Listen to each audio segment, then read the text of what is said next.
Hey guys, what's up? About to do a deload workout right now.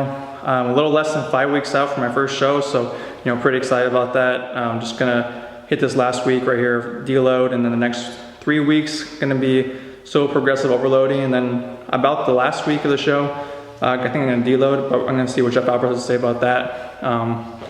But yeah, I don't know if you guys can tell, but trim the beard a little bit. Let me know what you guys think about it.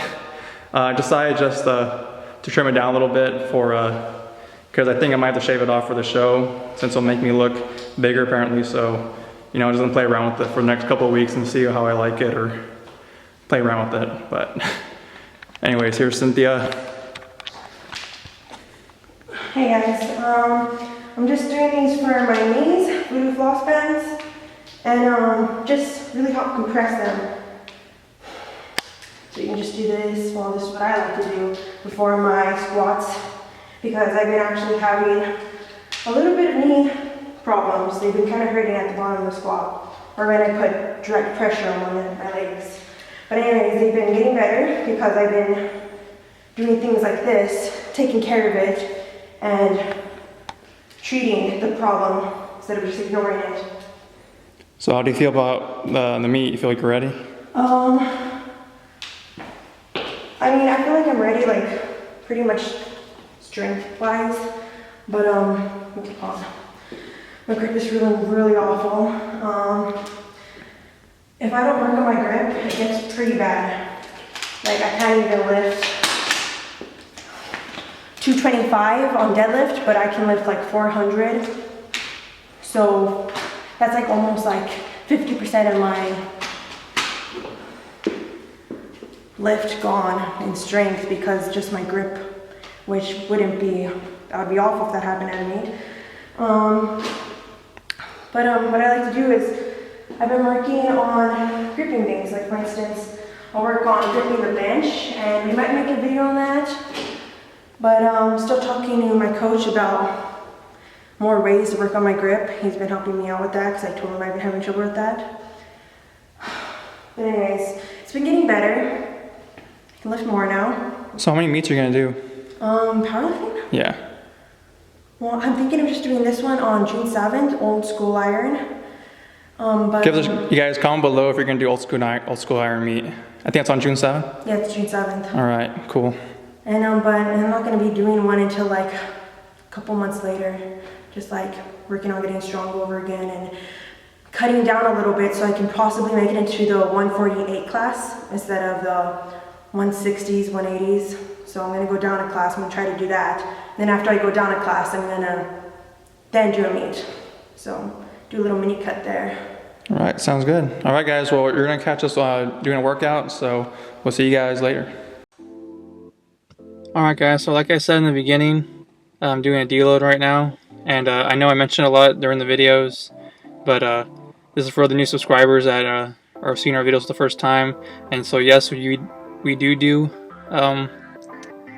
deloads during the preps. So what I'm doing is every 4th week, I'll take 25% off the weight and I'll take off 1 set. So usually I'll do 3 sets of, depends on if it's heavy or hypertrophy day that week, and that was it was actually heavy, so I went 25% off, and I did about, I think I was 6 or 8 reps. Yeah, so I did 2 sets, and then usually I'll do weighted pull-ups, and I just did in body weight, and I only did 2 sets of 8. So that's what I did with that. Yeah, guys. So like I said, a little under 5 weeks right here, and it's getting really close. So it's funny because I'm getting to the point now where I'm seeing changes not by the week or the day, but even by the hours. So I'll wake up looking pretty flat, and then after my workout and after I'm done taking a shower and stuff like that, I'll look and I'll be looking really good on point. So it's pretty exciting seeing these changes happen, and just really looking forward to grinding out the rest of the weeks for a show. Okay guys, right here I'm just doing front pause squats and 3-second paused at the bottom. So that's longer than usual. I usually only do 2 seconds. And also, as you notice, I'm not wearing a belt. I really like doing these. Like, I feel like these, after I'm done doing front squats, especially paused and beltless, my back squat goes up a lot. They really help. So, recommendation for you guys, if you guys want to try that out, put some front squats with paused and beltless here and there. So yeah, really like those. Still doing these. Of course, these I really can't change the resistance up too much, so what I would just do is just take off one set. So usually I'll do 3 sets, and now I'll just do 2 sets. So I know one thing you could do also with this is you can actually try mile reps. That's actually a really good way if you want to, increase intensity a little bit. I kind of want to keep things consistent for now, so I'm not going to try anything new. But that's something else you guys can try if you're limited to bands and you don't have any like cables or anything, so you can add resistance to them. The reason, like I said, is I'm not doing any sort of rack rows or anything like that is because of my lower back. So I've been limited to using a lot of bands and all that, and I haven't noticed anything too bad from it. So I've been actually pretty happy with my results so far and all that. But yeah, I really like front squats because they help me get in the positioning that I feel that I really like, which is going down as straight as possible, vertically as possible, in order to, I don't know, I just feel like that really helps me because that's the way my biomechanics work.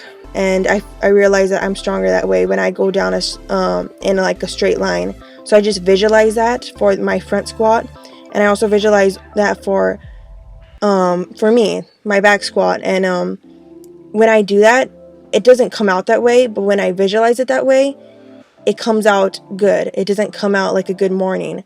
So again, this might not work out for everybody, but it works out for me. So just find out what works for your biomechanics and what makes you feel stronger and better in your squat. But yeah, that's what I do. So if you guys are probably wondering what my macros are right now, because I know some of you probably asking that, is well, right now they're 40 fats, 300 carbs, and 200 protein.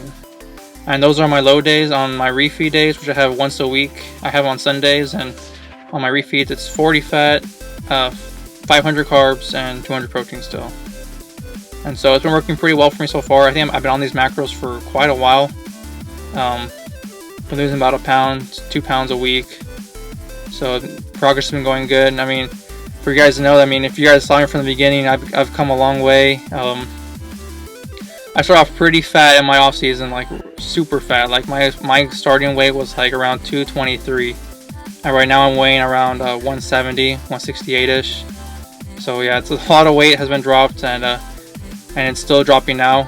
It's like some days are better than others, some weeks are better than others. Like just this past week was a little bit mind-boggling for me, because after my refeed, I felt like I looked spilled over, and I thought I looked really bad this week.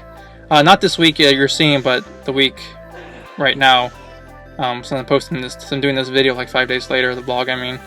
But yeah, I felt like I looked pretty bad, and it really helps having a coach, because they really helped get your mind straight and everything. Because I don't know, it's like when you're this close to show, you think, when little things like that happen, you feel like you're gonna end up looking bad on stage and stuff like that. So I think it's really helpful having a good coach, and it really helps keep your mind straight and make you feel like not every week's gonna be the best. Every day is gonna look better. You're gonna have your good days, you're gonna have your bad days, and not only in the gym, but also in appearance wise. So it's one thing to keep in mind, that as you're doing prep, that don't let the mind games get to you too much. So you guys just saw me do straight-legged deadlifts right there, and those for me are actually way harder than conventional deadlifts, because you have to keep your legs straight, and you have to use more back than legs, obviously. But yeah, this is BFR right here, and you guys just saw me wrapping it like so. That's the way you would do it, like so. And these are super painful, because obviously you're restricting blood flow, and I wouldn't keep these on for too long. I just do 4 sets of 20 reps on each leg, and then I do that again, and that would be considered 2 clusters right there of the 4 sets of 20 reps in each set.